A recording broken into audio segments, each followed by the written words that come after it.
Kardec realizou um trabalho fenomenal, considerando sobretudo a época. Consta em O Evangelho segundo o Espiritismo, lá na introdução, que ele teria trabalhado com cerca de 900 casas espíritas. Naquela época, que tudo era escrito à mão, e com pena, tinteiro e pena. Ele conseguiu levar o espiritismo em diversas partes do mundo, em diversas línguas. Mas após a sua desencarnação, após 1869, esse trabalho continuou com o esforço de pessoas, de indivíduos, que se interessaram e vieram a divulgar.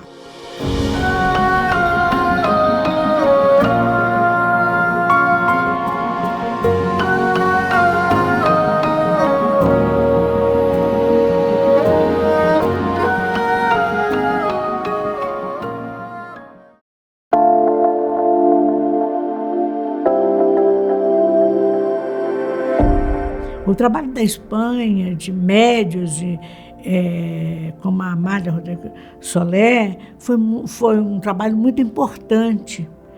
Ela, inclusive, naquela época, a mulher não tinha muita chance, não podia falar, não podia ir em congresso. Ela, inclusive, foi proibida de ir em congresso, porque, além de tudo, ela tinha uma mediunidade fabulosa. Ela que escreveu Memórias do Padre Germano.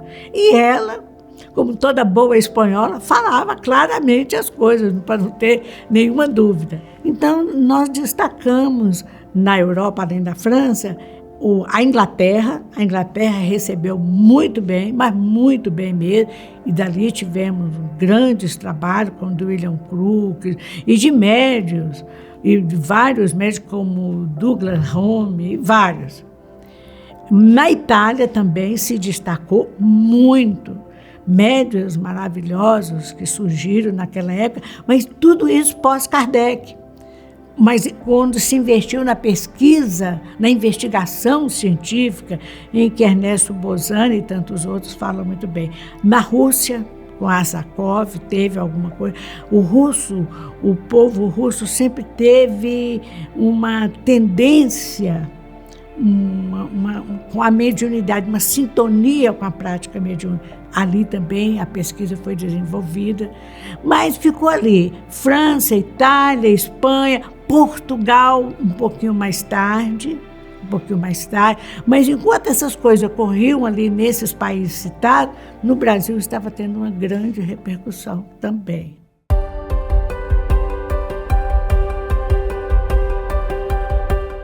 Leon Denis é o grande filósofo do Espiritismo. Ele penetrou com tanta propriedade na filosofia espírita que até hoje nós não temos alguém que se iguale a ele.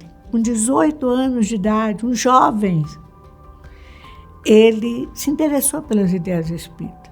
E ele não só teve um interesse superficial, ele se apaixonou pelas ideias espíritas. Moralmente falando, ele abraçou essa parte da doutrina espírita, não na questão de religião, de culto, de ritual, mas a parte moral, da lei do amor. Foi uma pessoa que fez inúmeras palestras, publicou em vários livros, muitos livros. A FEB mesmo, a editora FEB, tem várias obras do Denis.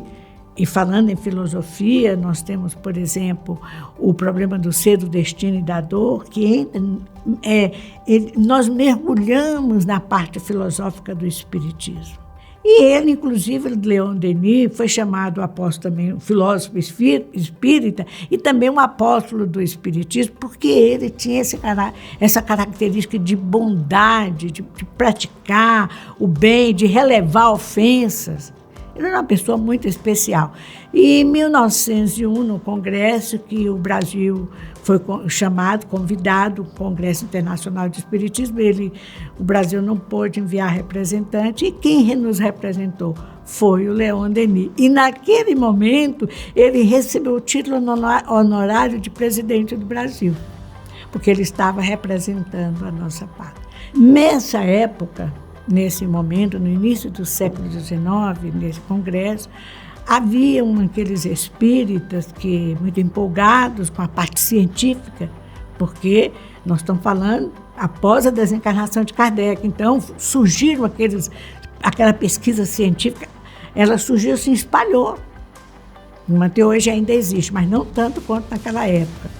Então, empolgados, eles resolveram propor que tirasse a parte que chamava religiosa ou moral, a parte dos ensinamentos do Cristo, do Espiritismo. Leon Denis, respeitável, já idoso, ele já estava um pouquinho idoso, ele avançou e muito firme, ele falou, não, o que será o Espiritismo sem a moral? Sem as consequências morais? Tudo do Espiritismo, uma pesquisa, uma indagação, uma resposta a uma indagação filosófica, tudo nós devemos medir as consequências morais do nosso pensamento, das nossas palavras, dos nossos atos. O que é realmente importante no Espiritismo são as consequências. Então, essa é uma história que mostrou que, se não fora Leon Denis, naquele momento, o Espiritismo teria perdido essa parte moral, que é a parte mais importante que nos transforma em pessoas de bem.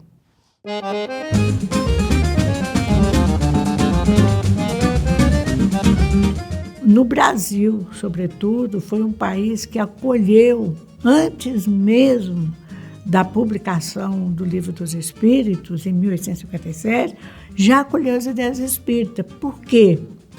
Porque um grande número de intelectuais brasileiros, um grande número de pessoas estudavam na França. E lá o movimento era intenso, na imprensa, em todos os locais se falava de espiritismo, e também porque, associado a essa ampla divulgação pela imprensa e a propaganda boca a boca, havia também os fenômenos espíritas, que a ponto do grande escritor inglês Arthur Conan Doyle, que criou o personagem Sherlock Holmes, falar que foi uma invasão organizada. Então, havia muitos brasileiros que estudavam e eles trouxeram isso. Então, o Brasil recebeu a ideia espírita, o trabalho espírita, desde os primeiros momentos, antes mesmo de sair a primeira publicação. E logo em seguida, Carlos Travasso consegue de Kardec autorização para traduzir para a língua portuguesa e espalhou.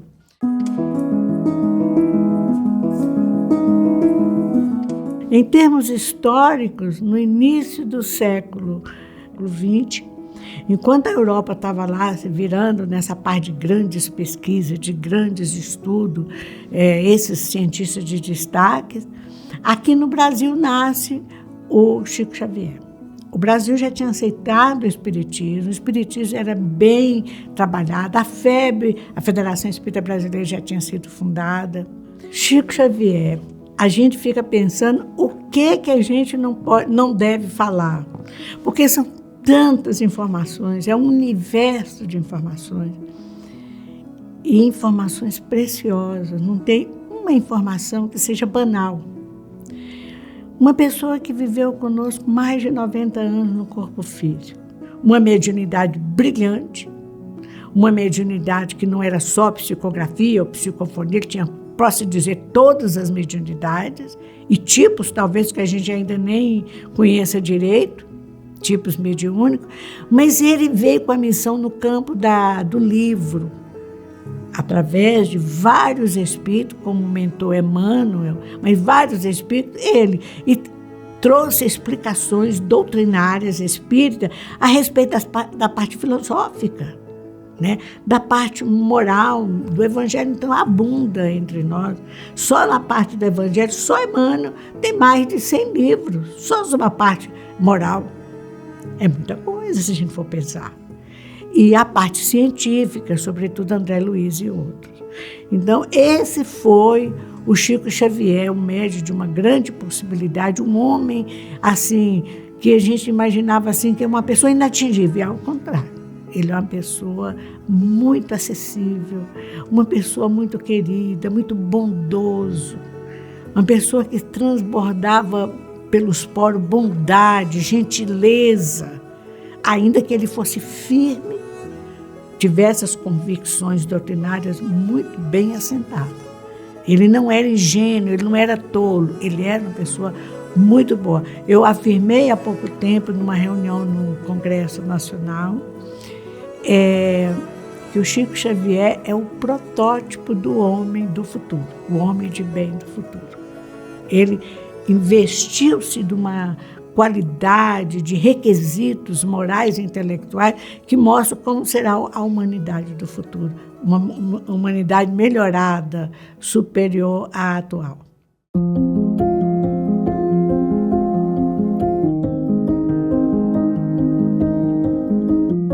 No início do século XX, começaram a surgir grandes médiuns no Brasil. E a Ivone Pereira foi outra grande médium. Ela tinha um cuidado muito especial com suicida. Que ela tinha o hábito de ler o jornal.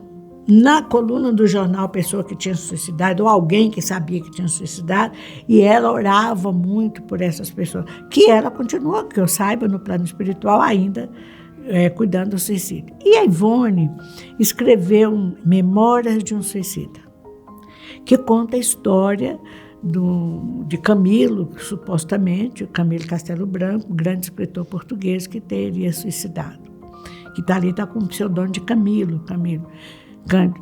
Mas a Ivone, segundo uma declaração, com a publicação desse livro, é um livro denso, mas é um livro altamente esclarecedor a respeito de tudo que você quer saber sobre suicídio. Se quiser saber um tratado sobre suicídio, aqui e do lado de lá, na outra vida, lê esse livro. É um livro que merece ser estudado em conjunto, trabalhado. Então, Chico Xavier, quando viu aquele livro que leu, ele fez a seguinte declaração: o espiritismo é uma coisa até Memórias do Suicídio e é outro depois de Memórias do Suicídio. Quando esse livro foi publicado, ele causou um grande impacto. Mas a Federação Espírita Brasileira, através do Afonso Soares, que é do Esperanto, ele correspondia com o Esperanto em várias pessoas, em várias partes do mundo. E uma pessoa lá da República Tcheca, hoje República Tcheca, ele se interessou por aquele livro, porque ia traduzindo, em Esperanto, e ele pediu permissão para que o livro fosse publicado na língua tcheca, porque ele ficou impressionado. Então, a FEB autorizou. E ele traduziu o livro do Esperanto, quer dizer, do português foi traduzido para o Esperanto e do Esperanto foi traduzido para a língua tcheca, é uma língua eslava. E uma pessoa muito importante, um grande lá da equipe governamental, professor emérito, viu aquele livro, Memórias de um Suicida, e resolveu ler. Olha, a declaração, quando ele falava, além de ser uma pessoa do Partido Comunista, uma pessoa muito importante em termos intelectuais, ele fez uma declaração no jornal que foi a melhor obra que existia na literatura do mundo, do passado e do presente, sobre o suicídio. Ele escrever isso, uma autoridade que, foi uma coisa que o livro, praticamente em poucas horas, o livro foi esgotado. Então, nós podemos ver por aí a grandiosidade dessa obra e os benefícios que essa obra fez. Esse professor disse no artigo, na declaração dele, que nunca viu algo tão claro, tão nítido, uma explicação tão lógica sobre o suicídio e as consequências do suicídio.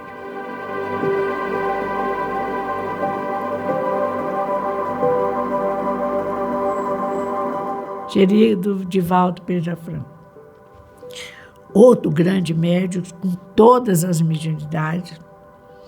Ele se destacou na oratória, enquanto o Chico se destacou na psicografia, Ivone também na psicografia, ele se destacou mais na oratória, a oratória é uma inspiração, é uma mediunidade, é uma variedade da mediunidade intuitiva, de inspiração.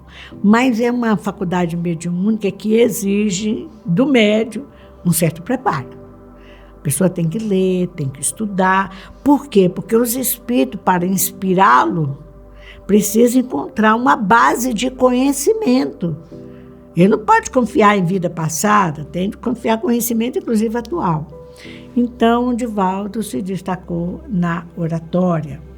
Mas nós sabemos que o Divaldo, temos vários livros, mais de 100 livros publicados pela psicografia. E eu destaco em especial um dos espíritos que é membro da equipe de André Luiz, é o Manuel Filomeno de Miranda, que se destaca nessa parte científica, sobretudo. Mas nós temos livros excepcionais de Joana de Ângeles, não só na parte da psicologia profunda, e do que quando nós falamos psicologia profunda, que envolve o espírito imortal, não essa psicologia que coloca o homem atual só do cérebro, mas o ser imortal, o que viveu antes, que está aqui e que vai continuar a viver e que vai voltar. Isso para citar dois grandes nomes, tem muitas obras. Então, o Divaldo é outro decodificador. O Chico, decodificador, Ivone, decodificador, Divaldo, decodificador. Ele tinha que trazer para nós, e veja bem, não é trazer para o público só em geral, mas público de diferentes gerações. Porque cada geração, hoje nós vivemos numa geração de alta tecnologia.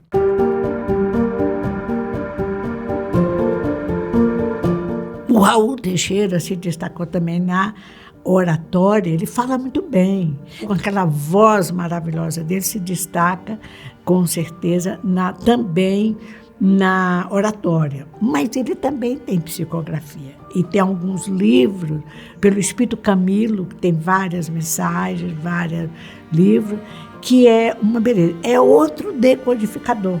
Então vocês notam que a gente percebe que desde o advento do Espiritismo, com a publicação do Livro dos Espíritos, em 1857, e antes disso, com os fenômenos de Heideville e todas aquelas previsões, no século XVIII ainda, mas precisavam de pessoas que não se importassem em ser perseguidos, de ser criticados, de ser apedrejados em praça pública, como aconteceu com o Chico, como aconteceu com o Divaldo. O Divaldo até hoje ainda é apedrejado em praça pública, porque está aqui entre nós, com a Ivone. A Ivone, quando ela recebeu pela primeira vez o livro no Memórias de um Suicida, ela foi declarada como obsidiada.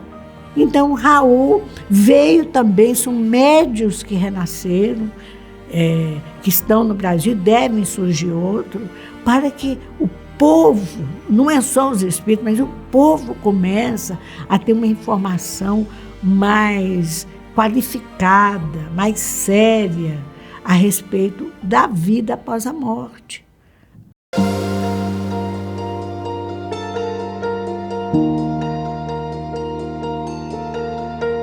O nosso papel nesse contexto, papel nosso, não estou falando apenas no papel nosso como espírita, eu estou falando como ser humano. Independentemente das ideias que nós abraçamos, da religião, qualquer ideia que nós tenhamos, nosso papel enquanto espíritos encarnados, primeiro, é aproveitar bem a encarnação. Nós devemos chegar a uma compreensão, cedo ou tarde nós vamos chegar a essa compreensão, que diariamente nós somos beneficiados, nós recebemos bênçãos divinas. Quantos problemas que poderiam ser mais graves que são amenizados. Nós temos assim uma luta muito grande, porque a vida é uma corrida de obstáculos. A reencarnação, ela tem dois propósitos fundamentais, além de todos os outros. Mas dois fundamentais. Nós reparamos equívocos cometidos, falhas, atentados contra a lei divina. Nós viemos aqui nessa encarnação para fazer os ajustes. É uma dívida que contraímos, vamos começar a pagar a nossa dívida. Algumas dívidas a gente paga numa encarnação, outras são um pouquinho mais complicadas, requer mais tempo. E também aprender. A vida é um processo contínuo de aprendizado. Mas nós só aprendemos verdadeiramente quando nós e isso não é filosofia banal, é quando nós aprendemos a ser gratos pela família, pelos amigos, pela escola, pelo professor, pela profissão, por tudo, porque nós poderíamos estar numa situação muito pior. A mesma aquele familiar problema, mesmo aquelas discussões, tudo isso é importante para o nosso aprimoramento, para a edificação um artista, um escultor, quando ele vai fazer uma obra, ele sua, ele peleja, ele luta para sair aquela obra maravilhosa. O pintor, o pianista, seja quem for, o escritor. Então, tudo exige esforço e trabalho. Então, a reencarnação exige esforço e trabalho, são os obstáculos. A nossa parte é fazer com que essas bênçãos divinas, sim, sejam absorvidas por nós, mas que sejam também distribuídas, né? Porque nós somos detentores provisórios. O Espiritismo nos ensina isso claramente, e quando Kardec, lá no livro A Gênese, no final do livro A Gênese, no último capítulo, ele fala que o Espiritismo será uma doutrina que toda a humanidade vai absorver no futuro, não significa que as pessoas deixarão de ser católicas, deixarão de ser judeu, deixarão de não seguir o Islã, não. Mas é porque a doutrina espírita, e daí a grandeza dela, é que ela traz verdades universais. O que serve para mim, serve para você, serve para ele, serve para o grego, serve para o árabe, serve para o judeu, serve para todos, porque são verdades universais. Então, esse é o nosso papel, divulgar esses ensinamentos, mas sem aquele preciosismo que a verdade é minha, eu sou dono da verdade. A verdade é nossa, porque são bênçãos divinas que Deus nos dá.